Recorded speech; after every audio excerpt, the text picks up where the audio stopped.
welcome to Wednesday's edition of Cracking the Cryptic, and something that I believe is a very special puzzle we've got for you today. It's called Circular Unreasoning, and it's by ThePedallingPianist, who is a new father. Hope that's all going well, The Pedaling Pianist. You seem to be still producing a lot of puzzles, which I admire greatly. But we have literally been deluged with recommendations for this. Including, I will say, a recommendation from the great Dyer. And I don't use that adjective lightly, but Jay is a complete genius of a Sudoku setter. So when she says you've got to have a go at this, I am very happy to listen. Now, I did find this on Logic Masters Germany, where it's got a 96% approval rating, and almost all of the comments are eulogistic. I mean, and some people are saying this might be their favourite ever puzzle, and it's got circles in it, so we know what's coming. That's the new circle rule.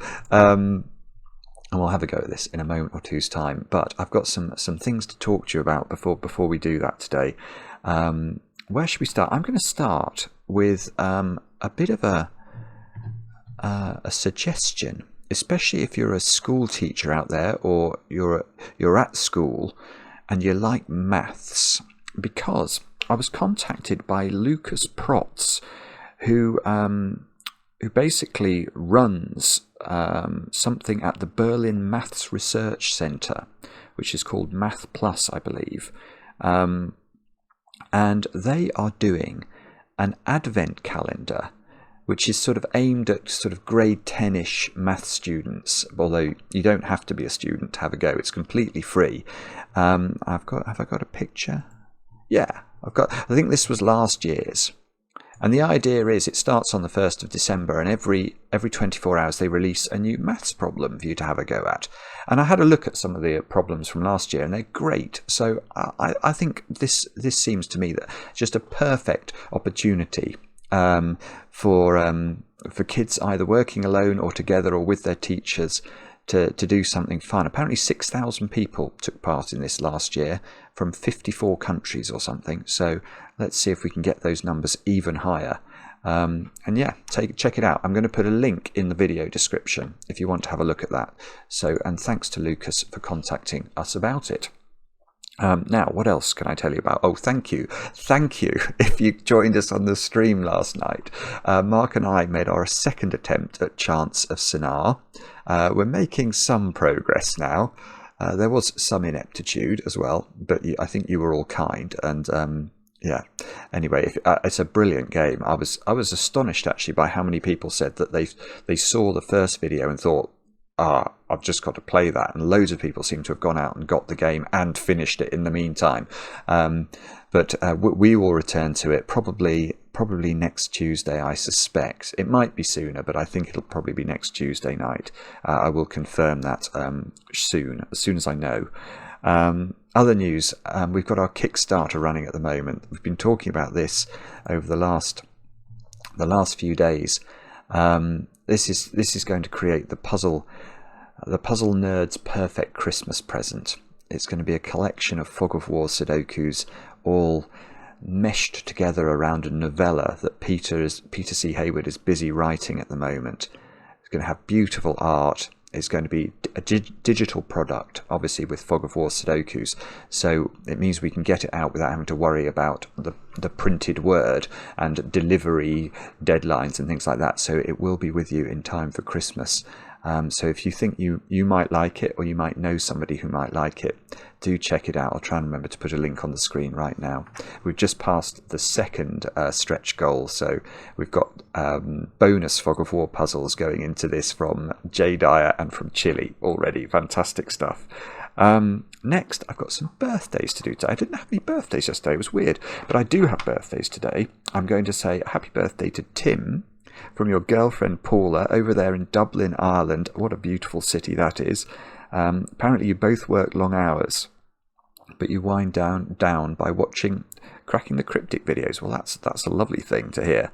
And Paula is making Tim cake today, and may make brownies depending on how the cake goes. So Tim, you're in for a chocolate festival. I am jealous indeed. I hope you have a great day today. And next, Kyle. Kyle is turning 40 today. And I know this because Kevin wrote to us, Kyle. And I think Kevin's your brother, isn't he? It doesn't say in my notes, but I think I remember reading that in the emails. I hope I've got that right. And Kevin's been watching Cracking the Cryptic since the Miracle Sudoku, and sends Kyle his favourites to enjoy. So there's a sort of filter mechanism going on between Kyle and Kevin. All the videos are very good, though. I think you'd agree with that, Kevin. And Kyle, many happy returns on the Big 4-0 today.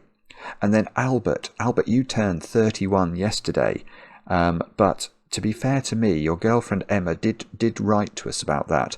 But it was sort of 10:30 at night when that arrived. So we didn't have time to include it in yesterday's videos, which we had already recorded by 10:30 at night. But I do remember reading out about the no chocolate chip cookies which you made for Emma on her birthday. Anyway, Albert, I understand you completely love puzzles and games, and you're testing a couple of card game concepts yourself at the moment. You should check out the Galactic Puzzle Hunt. That had a massive card game associated with it. But anyway, Albert, I hope you have a brilliant day today. Your girlfriend Emma did write that she loves you so much. So that is a nice message to get on one's birthday. And I hope you have a good day today. Now, let's have a look at what the Pedaling Pianist has in store for us with circular. I'm sure I did a puzzle called Circular Reasoning. I'm sure I did. I want to say that was that by the Pedaling Pianist, or was that by Marty Sears? Or was it by Dyer? Those three in my mind, they're all sort of, genius puzzle makers, and in my mind they've merged a bit, which they shouldn't have done, but they have a little bit, and that's a credit to all of them. They're all amazing. Anyway, these are the rules. We've got normal Sudoku rules apply, so we've got to put the digits 1 to 9 once each in every row, every column, and every 3x3 box.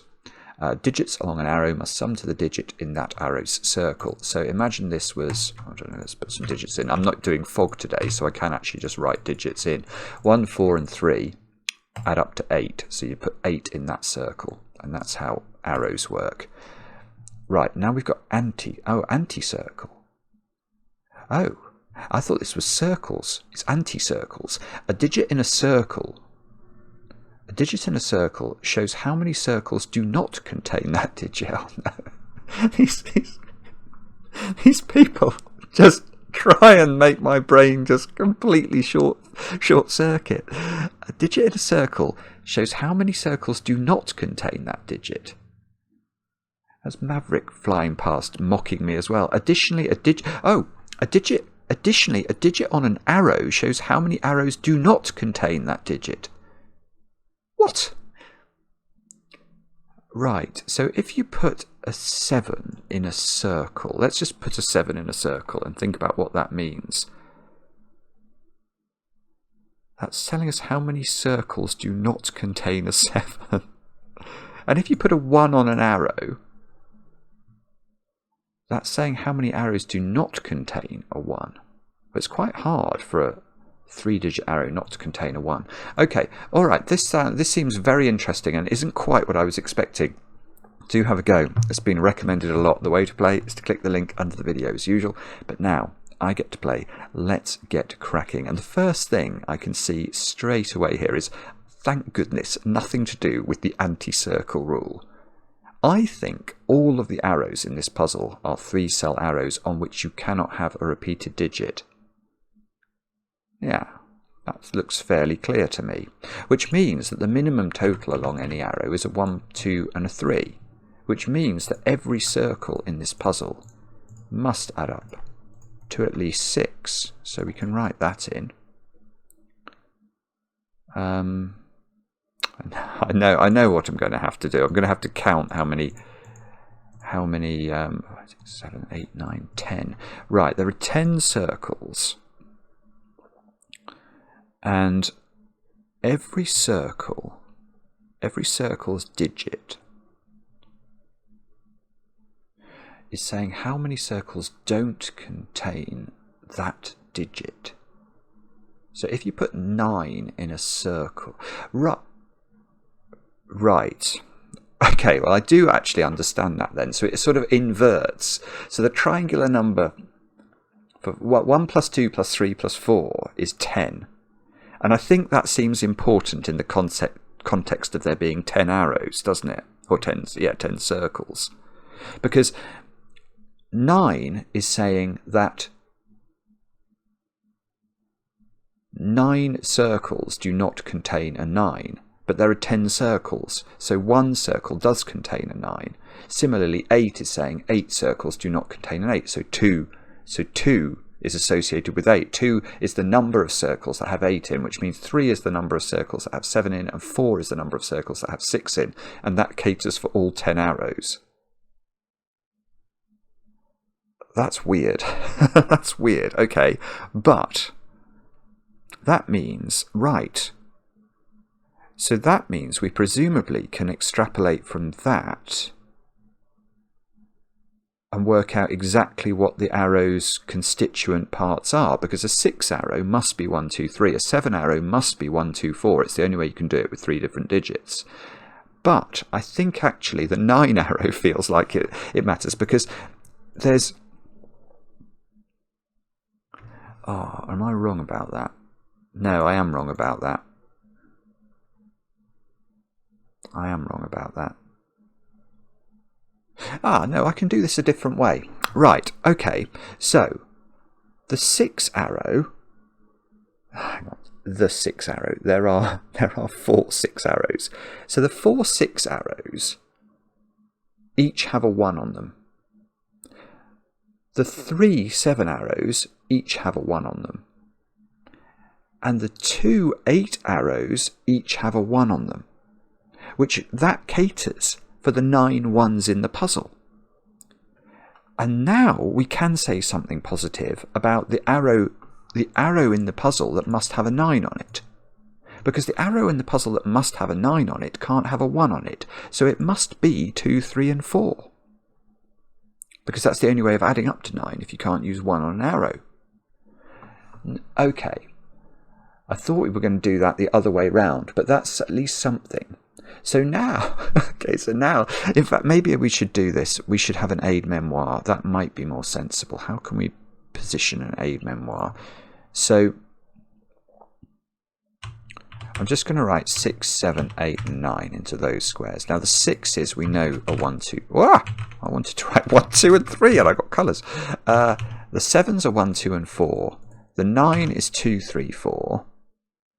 Now the 8 has definitely got a 1 on it, because 8 in 3 cells must be either 1, 2, 5 or 1, 3, 4, using different digits. That's the only way you can do it. Right. But what's the count of 2s now? So I've got 6 2s. So not 6 2s, it's 4 2s. So this is the number, but that's not... You have to sort of invert it to see how many arrows have this combination on them. How many arrows are a 6 arrow, a 6 circle with a 1, 2, 3 triple? It's 4 arrows, isn't it? 4, 3, 2, 1. So that's 4 2s.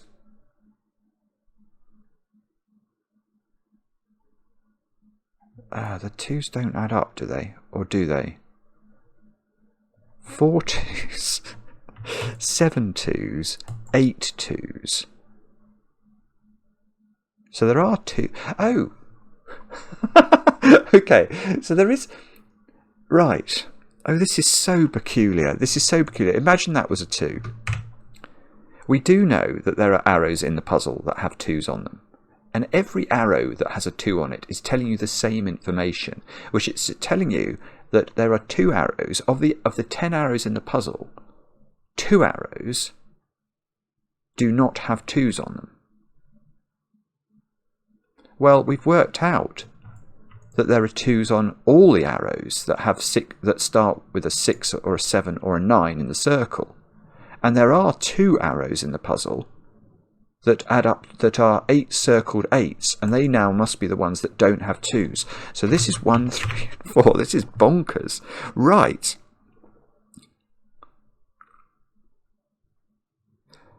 Okay, so no arrow has a 5 on it. This is beautiful. I mean, it's bonkers and beautiful in equal measure, isn't it? I feel like this is sort of magical. Now, I'm now wondering whether the idea of this puzzle, believe it or not, is to colour everything. Because we've worked out the panoply of digits that we're using to fill the arrows are only the low digits. They're only 1s, 2s, 3s and 4s. So surely what we can do, I'm going to do this. So if we think of a low digit as being a 1, 2, 3 or 4, I don't know if you can, oh you can, Sven is just, oh no it didn't work, oh no it did work. Sven is an amazing programmer. Look, I just double clicked on an arrow and every arrow cell has lit up. So now low digits we associate with the cold, don't we? So I'm going to make all of those blue. I'm going to make all of these high digits orange because the sun is sort of orange. And I think I'm going to shade in.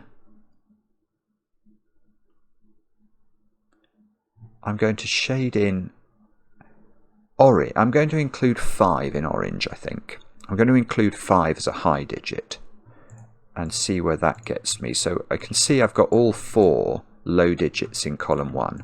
So those are orange digits. I've got all 4 in column 2. I've got all...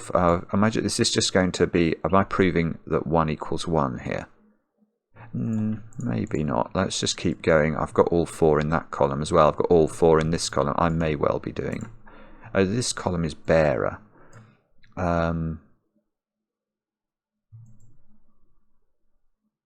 Actually, I can't do that. I actually can't do that column. That feels... I'm pleased about that in a funny way. This row has got all 4 low digits, so that's got to be a high digit. This row has all low digits, so these have got to be high. And the bottom row has all high digits, so those have got to be high as well. Now, this has got to be a low digit now to complete this box. And now we can do this row where suddenly we have all 4 blues, don't we? So that's become orange. Right, and we must be able to do this column. That's probably been available for ages actually, but now we have finished it. So we're slowly colouring the whole grid. I'm not sure whether this has been necessary, but it's oh, that row's got 4 blues in it. We can do all of those. So this is now known. That's got to be blue. There's got to be 4 blues in every box. Why is that a 2? Was that just me doing an example? I don't have any idea. I could possibly know anything about any actual digits in this puzzle. Okay, so now we've got 1, 2, 3. I've got 9 white cells left to fill. Okay, so these are 1 of each to complete box 3. These are 1 of each to complete box 9. So have we got... I'm wondering if we've got some sort of weird X-wing on... No. Ah, nearly. That's very rotten. I thought we might have an X-wing on the blue cells, because there is a blue in one of those and there's a blue in one of these. But it's not the case that it's necessarily only one blue in these 4 squares in terms of the column logic. You could have blues in both of those, look. At least, I mean, I can't immediately see why that breaks. So it's not the case that if you put a blue here, you necessarily have to put a blue there, which is what I was hoping. Hang on. I'm sure we can colour this. I just need to figure out how. We've got... Whichever one of these is blue completes all of the blues for its row. So if that's blue, both of those are orange.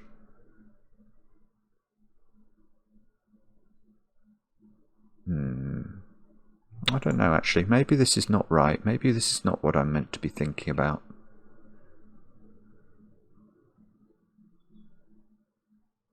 Okay, I'm going to change tack then. Let's try and go back to thinking about the count of circles.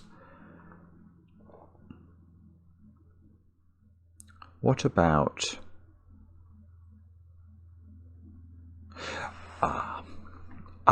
right. Sorry. Okay, I've led you on a wild goose chase here. I apologise. Let's go back to basics. What we learnt when we looked at the circles was that there were 9 ones on circles, because we worked out that the 6 arrows, the 7 arrows, and the 6, 7, and 8 arrows used up all 9 ones. Now, that means that all 9 ones that appear in this Sudoku puzzle have to be on an arrow. So where can we put the 1 in column 6? The 1 in this column must be on an arrow, because 9 ones are on arrows. So that's a 1. Bobbins, that's actually fairly straightforward, isn't it? I could have done that, I think, a long time ago. Now, are there any other... yes, this column. Where's the 1 in this column now? It's got to go there. Where is the 1 in this column now? There's got to be a 1 in this column on an arrow. It can only be there, I think, because this one knocks out that one and that one knocks out this one. This is beautiful. It's weird, isn't it? So now in this column, where is the arrowed 1? It's there. It's the only cell left. So there must be an arrow on an arrow. There must be a 1 on an arrow in this column. It must be in one of these squares. Oh, where's the 1 in this column? That's a much easier question to answer. And now that must be a 1 by Sudoku, because it's a low digit, and we can't put 1 into high digit cells. Okay, so now...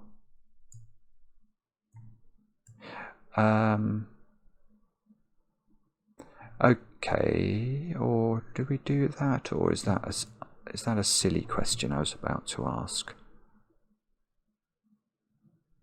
I must be able to do...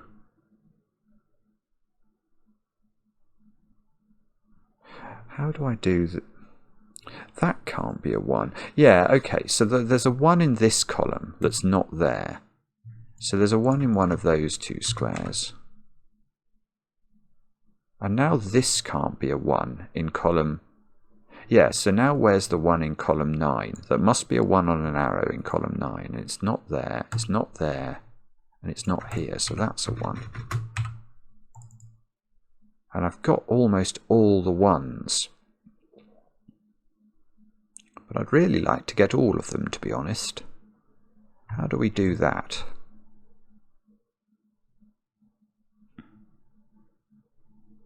I don't know, but the other thing I've seen... I'm going to think about 2s in a moment, but I'm going to start there just for a moment. Because look, there's a 1 here. So this arrow, well, this is going to get us another digit. Can only be 2, 3 and 4 with its low digits. 2, 3 and 4 we know add up to 9. So that is the 9 arrow, and therefore it's the only circle with a 9 in it. Because, oh, I don't know how to do this. Can we, yes, I can do it like by double clickage again. So we know there's only 1 9, so every other circle is 6, 7 or 8. Now we need to think about 2s, don't we? I presume.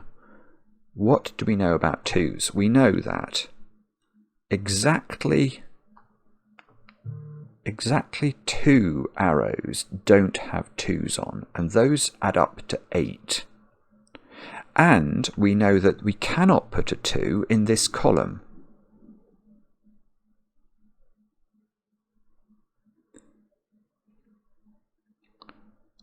I don't know what that means. It's very close to meaning something, isn't it? So, yeah. Oh, this is. Oh. Yeah, that's fine. So although there are 2 arrows that don't have... I feel like what I'm about to say sort of immediately paradoxes itself. I'll say it anyway, and you can all laugh at me. There are 2 arrows that don't have 2s on them. But there are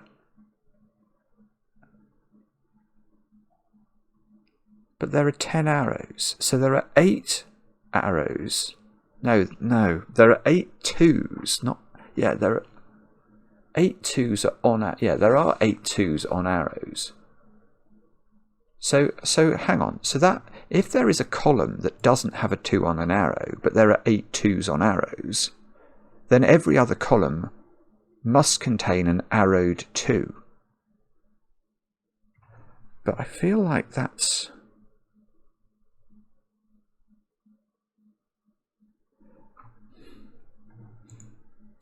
contradicts something else that I thought was going on. This is what the pedaling pianist does every single time. It just makes you question your sanity in front of a lot of people. I wonder if that's how it works in real life if you meet the pedaling pianist. People slowly go mad around him. There are 8 arrows with 2s on them. Yeah, okay. I think this is right, isn't it? So the fact that there's no 2 on an arrow in this column, but there are 8 2s on arrows, means that the 8 2s in this grid that are not in this column must all be on arrows. And that means in this column that is a 2, because it's the only possible place where I can put a 2 on an arrow in this column. And that means that that's a 2, because it's the only possible place in this column where I can put a 2. Now I've put this 2 in. And that means that there is a 2 on this arrow. And that means...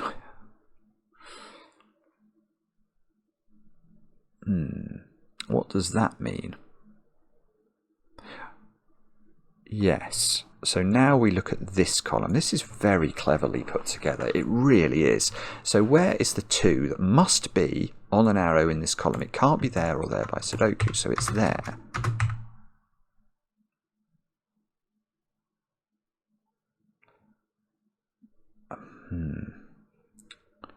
Okay, so I don't think I know.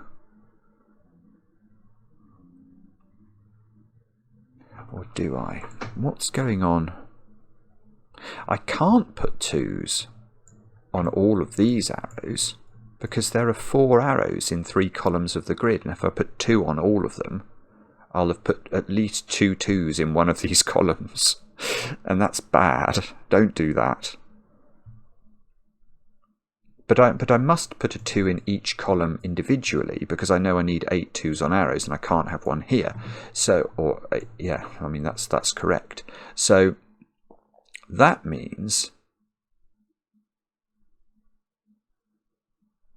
3 of these arrows have, and we know that one already has a 2. So 2 of these arrows have 2s on them. And one of them doesn't, so one of these is an 8, is what we're actually being told there, which is a very small point.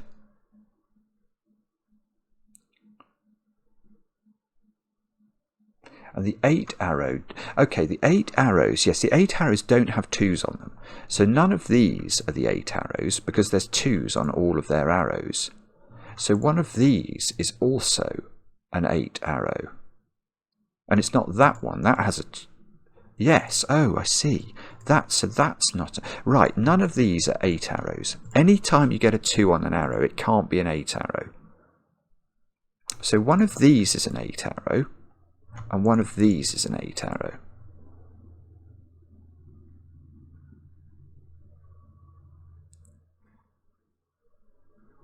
Yeah, this is going to be something... It's going to be something about 3s and 4s on arrows, isn't it? I think. I really want that to be a 1-2 pair, but I don't think that's logically...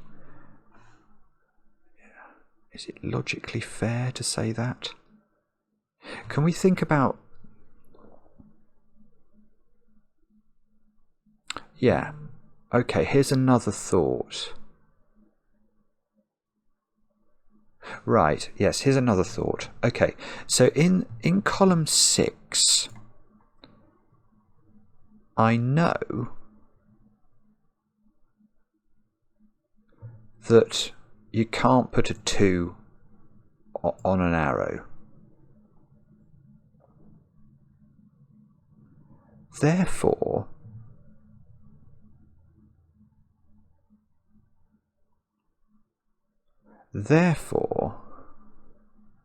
hang on, I just want to make sure what I'm about to say is true. I think it's true.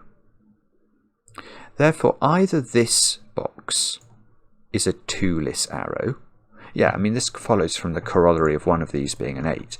So either this box doesn't have a 2 on it, on its arrow, or this box doesn't have a 2 on its arrow. And yet we know that there must be 8 2s on arrows. So in every other box, other than these 2 boxes, where I can't be sure which of these doesn't have a 2 on its arrow, you must be able to put a 2 on an arrow. In every other Sudoku box. Now, that's fine. You can see for boxes 3, 5, 6 and 9, I've already put 2s, or approximately put 2s on arrows. But it means that in this box, there must be a 2 on an arrow, and that 2 is in one of those 2 squares, which means that is not a 2, which means that's a 2.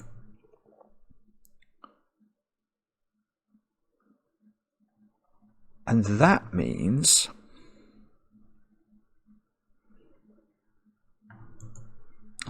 I don't think I do know. Do I now know? Can I now make my 1-2 pair I want to make here using this 2? I don't know. I don't think I can. If that's a 2 and that's a 2, then that's an 8 arrow. And that's okay, isn't it? It wouldn't have a 2 on it. Okay, so what is it I'm meant to do then?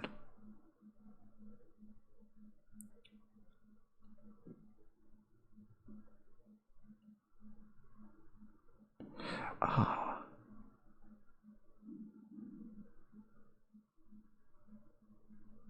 Okay, there are 2 thoughts I've had now.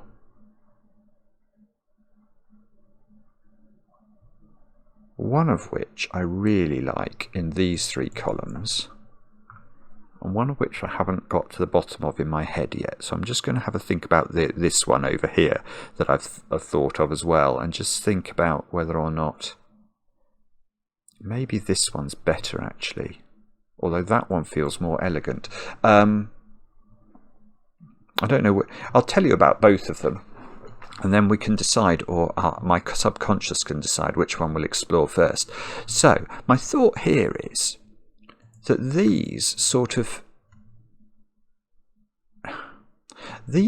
cells are forcing these 3 circles to be different totals in a really rather beautiful way, because this digit is effectively missing from that sequence there. This digit is missing from this sequence, and this digit is missing from this sequence. So you're always missing a different digit from 1, 2, 3 and 4, or from 2, 3 and 4 actually, to be more precise, on each of these 3 cell sequences. So these all have a different total.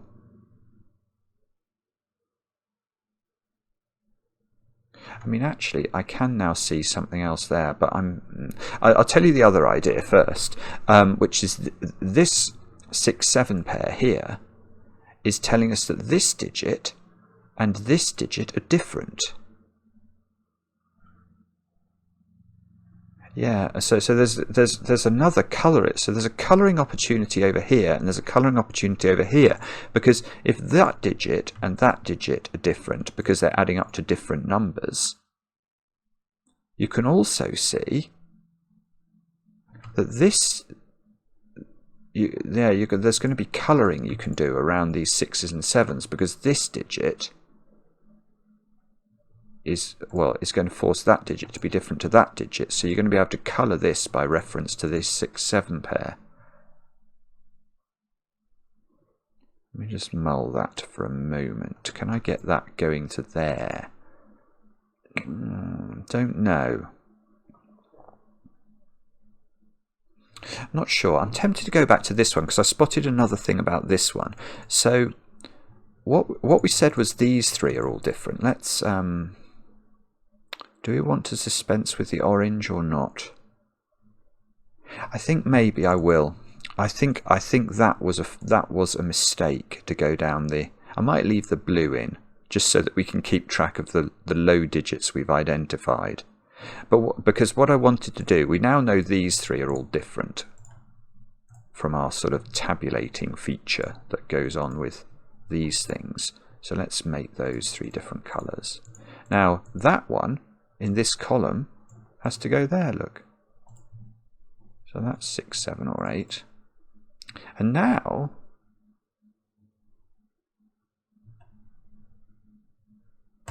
that one must be that one, mustn't it?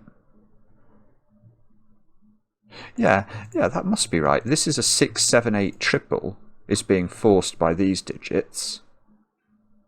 So that is not the same as that. So in this 6, 7, 8 triple, which one is this? It's that one. Right, that's huge, isn't it? So this might meld. This might meld into my my other idea. So I might be able to tie these 6s and 7s to these 6s and 7s using this sort of thought. This digit's there by Sudoku because it's high. It's not in the blue set. Let's actually label it 6 or 7. So red is in one of these. Red is up there.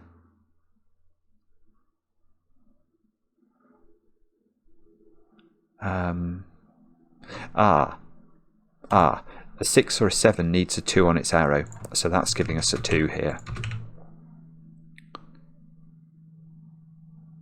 And this one, this is not a 2 anymore. This one, I still don't think I can draw in that 1-2 pair. I'm determined to do it, but I don't think I can. How many 2s have I got? 5. Oh, where is the 2? It's in one of 2 places, but this is a problem because it could be off the arrow. We don't know yet because we know one of these is an 8 and it doesn't have a 2 on its arrow.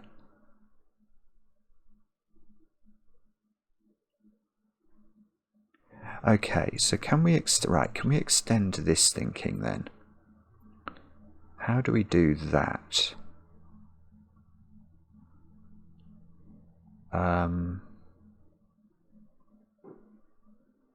I don't know yet. I think what I want, I might now try and align these 6s and 7s with these somehow. I think.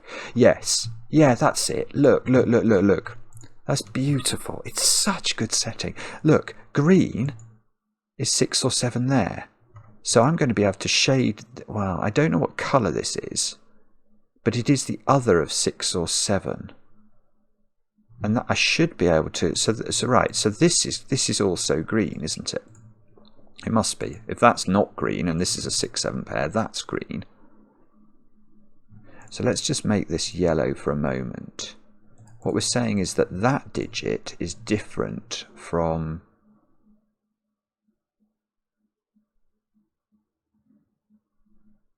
We're saying that this digit and this digit are the same, aren't we?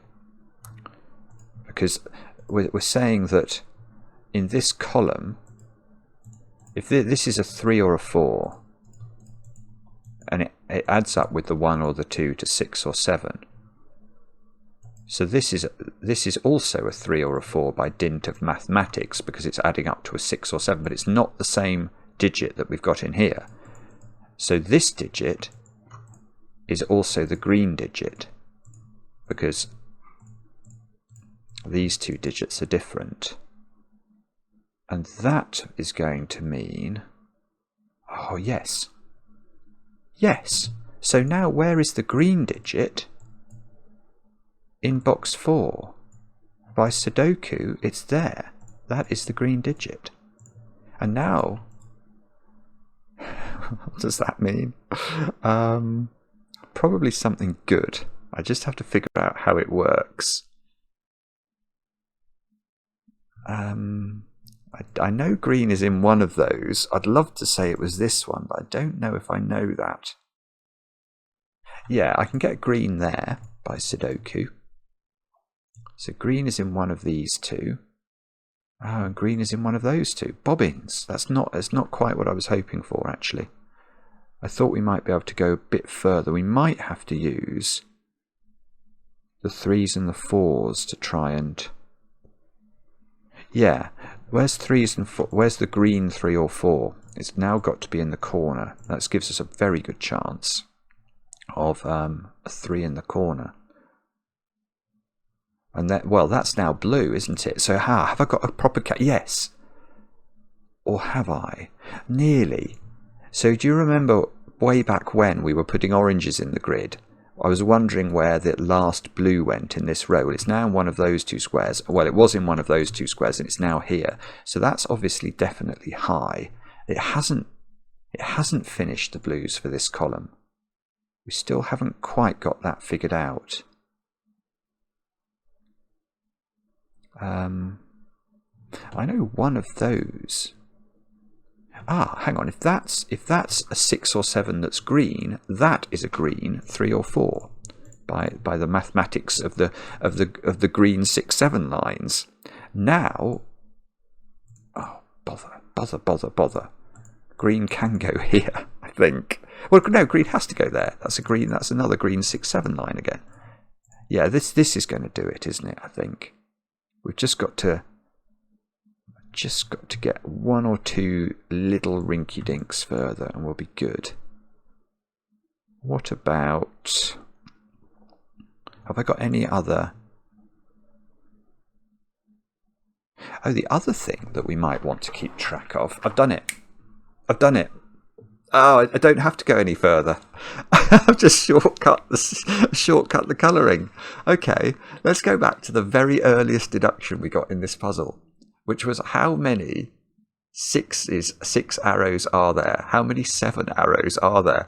Well, somehow or other, I've now ended up with 4 arrows that have to contain the green digit. Well, they can't be 7s, because that would imply there were 4 circles with 7s in, and that was not how the maths work. There needed to be 3 circles with 7s, not 4. So these are all 6. These, therefore, so the green digit that accompanies 6 is 3, and that's 3 in the corner. That's 3 in the spotlight, losing its religion. So that must be a 7-4 pair. That's definitely a 6. That's a 4 now. That's definitely a 6. That's a 6 in the corner, so we can take 6 out of all of these squares. I do want to try and relate, I'm going to get rid of the yellow, I want to try and relate this colour to one of these two very shortly. That should be doable, shouldn't it? How many 6s have we got now? Lots. Not sure if the best place to look is for 3s, or even... Have we fixed any more about 2s from doing that? We might not have done, actually. I think it's going to be 3s. Let's check those. Can we see anything obvious?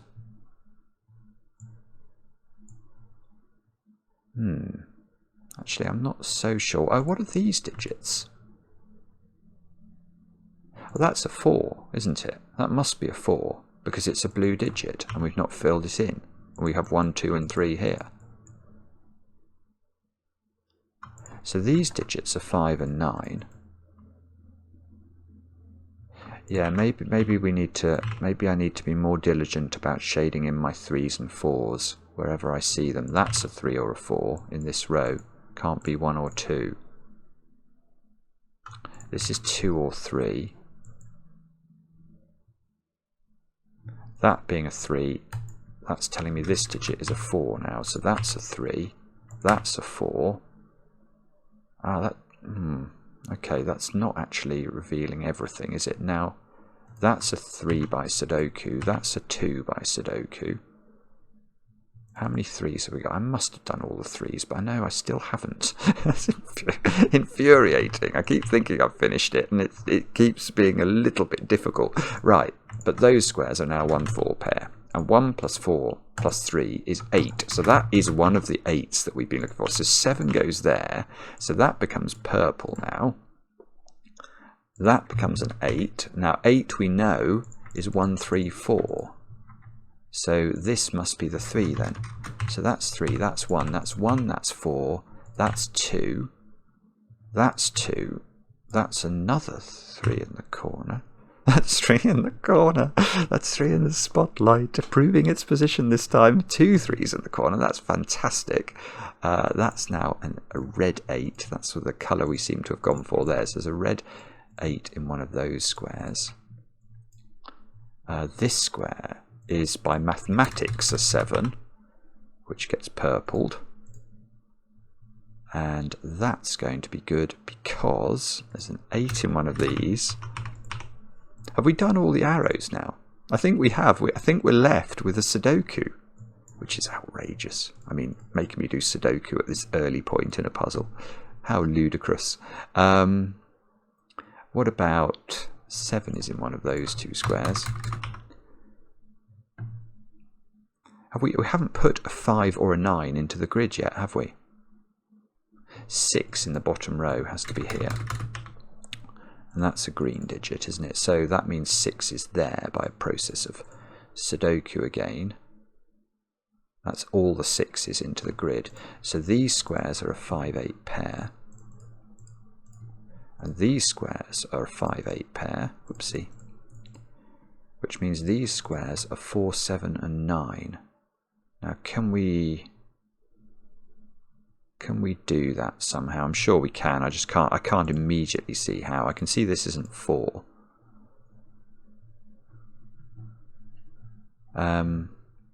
So we need 7's up there. There we go. 9. Okay, good. This becomes 4 and 7. We've not put 5 and 8 into this column, but which we can do now. So that's 5.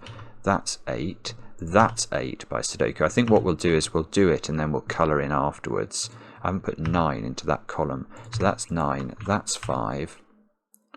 We need 7 and 5 down here, which we can now do. We need 8 and 9 over here, which we can do. It's a brilliant puzzle, isn't it? It's brilliant. It just makes you go, it made me go a little bit mad in the middle. But never mind. We are slowly but surely now getting there, I think. This square is 4 because it can't be 7. So that's 4, that's 7. These squares are 5, 7 and 9. So that's the 9, that's the 5, that's the 7, that's the 7. We need a 5, don't we? That's got to be there. That's a 4. Can we just write in the top of the grid? Hopefully. 5, yeah, 7 goes there, 5 goes there. Need a 2. Oh, that 2's been hanging for a while, hasn't it? Sorry, I just didn't see it. 5, 9, 8. But we haven't finished because we've got to double click everything.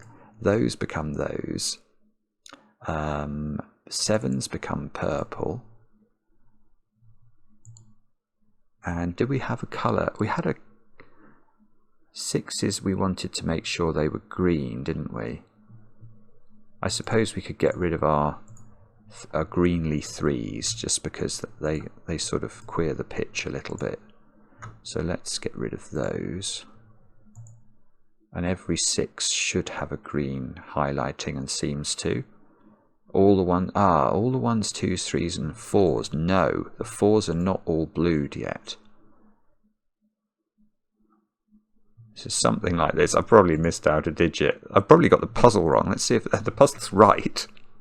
Solution counter 86 in just a day and a bit. Well, yeah, okay. I think a lot of people have been trying this, and I can tell you with good reason that is a magnificent puzzle.